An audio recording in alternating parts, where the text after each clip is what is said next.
Hello everybody, it's been a little while. I think over a month.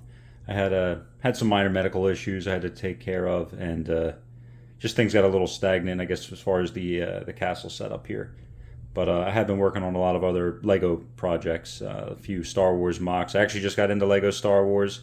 I'll show you some of the things I've been working on briefly at the end of this. But I just have done some minor updates to this, which I will show you right now. Let's see, we'll start with the corner platform here. You can see I did the gradation, added some of the trees, added this little path here. I might put some stones along here, sort of like at the end of the bridge. That might look kind of cool.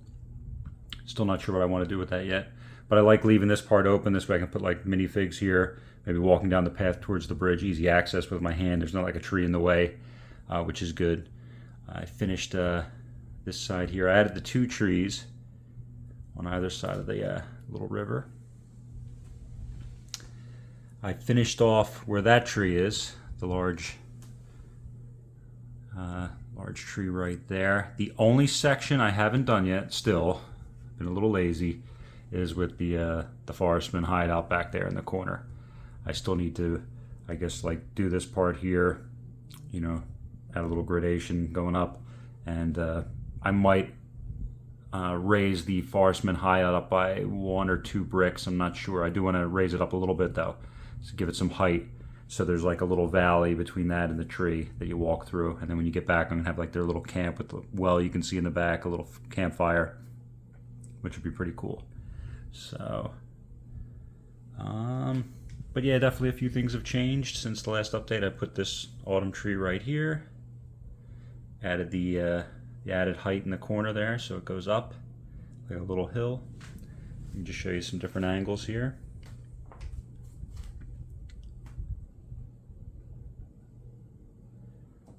So, I mean, the bases are generally done except for where the forestman hideout goes. That's the only section, and then after that I still have to add some fine details. Like I said, maybe some rocks for the path over here. Maybe a few more shrubs. I do want to add like a few rocks on the ground, some shrubs, things like that. But overall, at least the layout is complete. And, oops, bump this tree here. I want to show you this too. And the bridge, I just changed it up. I added more sand color to the base, just so it matches on both sides a lot better, which is nice. So, I think this turned out pretty good. Like I said, it's almost there. Pretty close.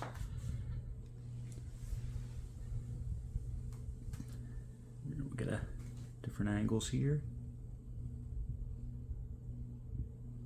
This mini fig view.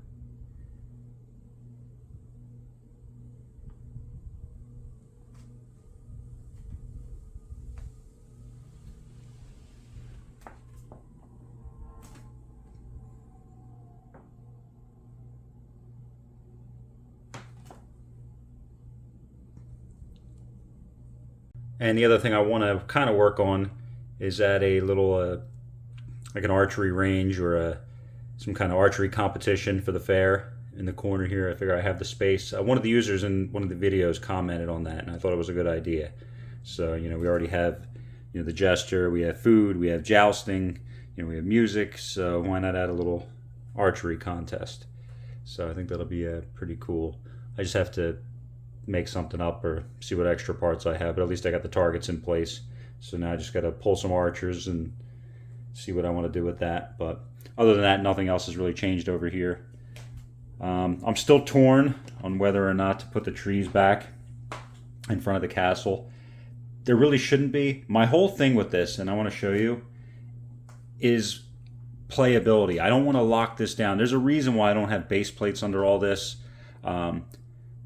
These modulars are not really modulars, I guess you could say, but these buildings here that you can all open up and access the interiors. Same with the joust set. You can split that in two.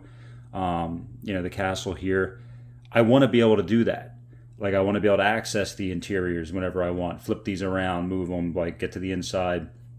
Same with the castle here. If I want to open it up, move it around and so forth. If I had trees in the way or base plates and everything was locked down, that's it. It's a display model, and you know, that's all it will ever be. And that's not my goal here.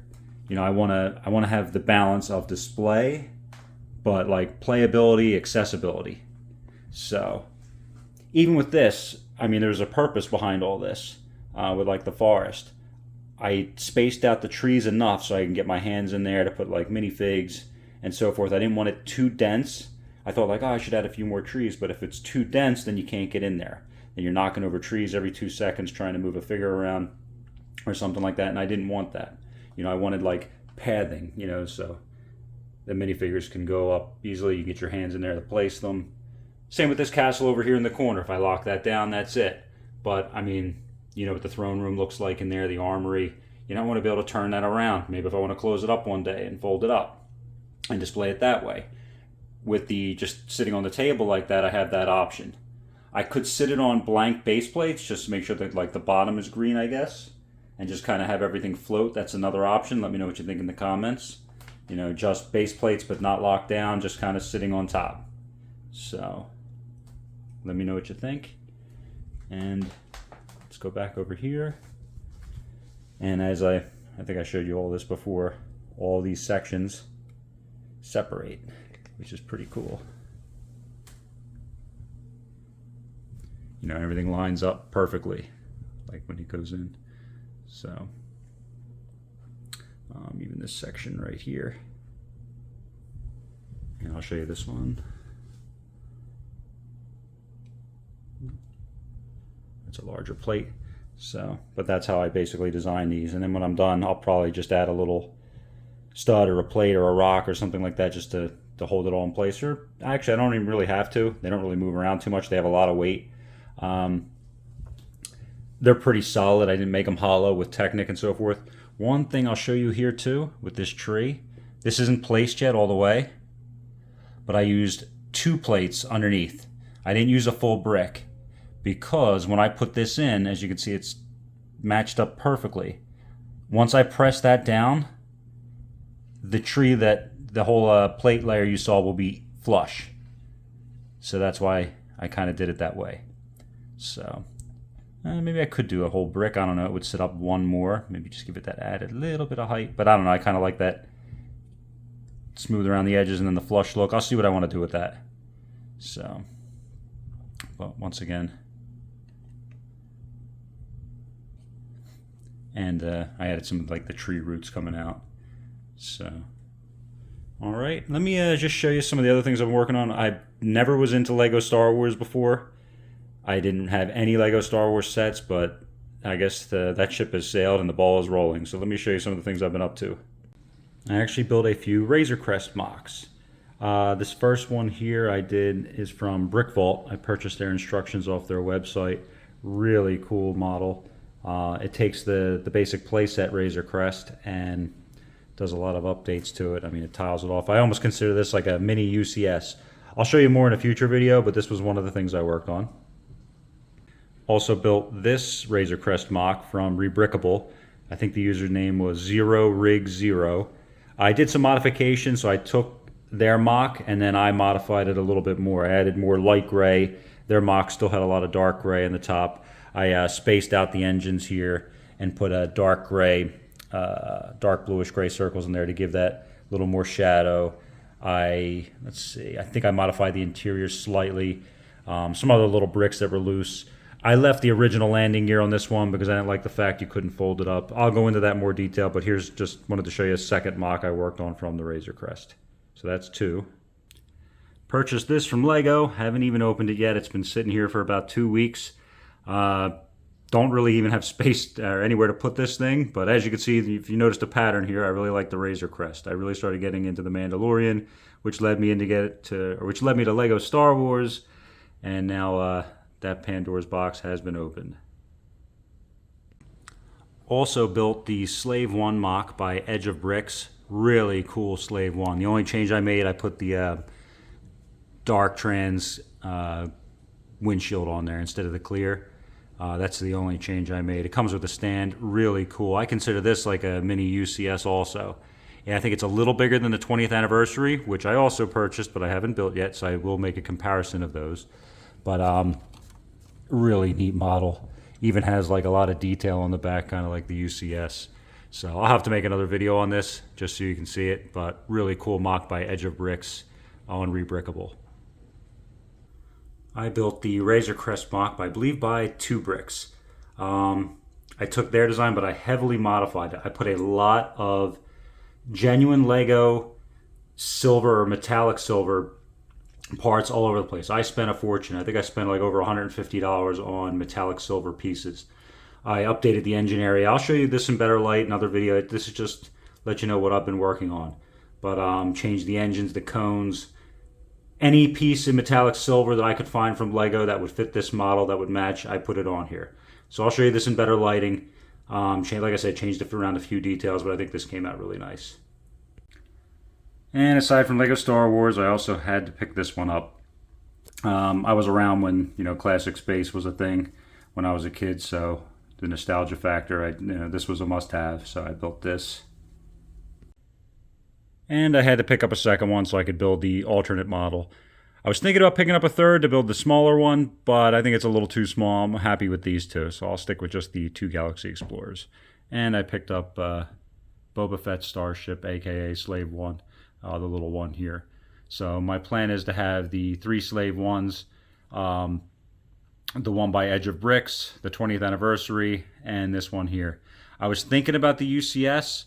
I really want it, but I can't stand brittle bricks anymore after dealing with all those medieval sets and replacing all those bricks. And the ones for the UCS are impossible to replace. You could pay a fortune, but you're going to pay a fortune for parts that are also prone to breaking. So I'm not a fan of that, of buying basically a defective set with no way to replace the parts properly. But let me know your opinions on that too, but I've dealt with too much. I can't take it anymore. I guess maybe someone that hasn't dealt with the brittle brown or dark red, might not have the same feelings I do about it. But yeah, I'm done with all that. So just trying to stay away as far as I can. Also have to build this one, another one to add to the list. I want to do a MOC I saw on YouTube where somebody changed the front end a little bit, added like the little red glass, changed like the front of the cockpit area, which is pretty cool. But I definitely want to add this one somewhere to a display, so we'll have to figure that out. I was thinking about getting the UCS AT-AT, or AT-AT, but let me know what you think. If anyone has the UCS, let me know what your thoughts are on it. Is it easy to move around? Does it fall apart? Is it stable? I know I've seen a lot of YouTube videos on the UCS version, but let me know what you think. I'm curious to hear some other thoughts on it, because I really love the look of it. I'm just not sure if I want to spend the money or what I want to do. Because like I said, I'm also about moving it around, playability, displayability, accessibility. So I don't just want to put it somewhere and never touch it again. So let me know your thoughts on that. And yeah. And finally, I know I've said this before, but I do have a second Pirates of Barracuda Bay, and I really want to use that extension that I purchased off of Rebrickable. Well, I purchased the instructions, bought all the parts, and built the that extra tall mast there. It's actually like a little cannon room, which is pretty cool. It's got 4 cannons, 2 on each side or 2 on either side, some lanterns and stuff, but that'll really extend the ship. I think that'll be really nice to go with some of these other ships that I have here. So really looking forward to that too. I have so much on my back burner. I really have to find a place to put all these Legos, and I need a new display or a new setup here. So a lot to do.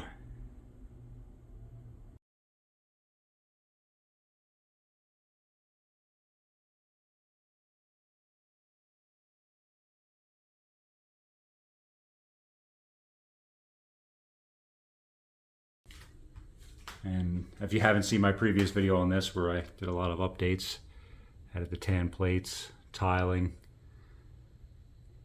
updated the lanterns on the Black Seas Barracuda, feel free to check that out. Pretty cool.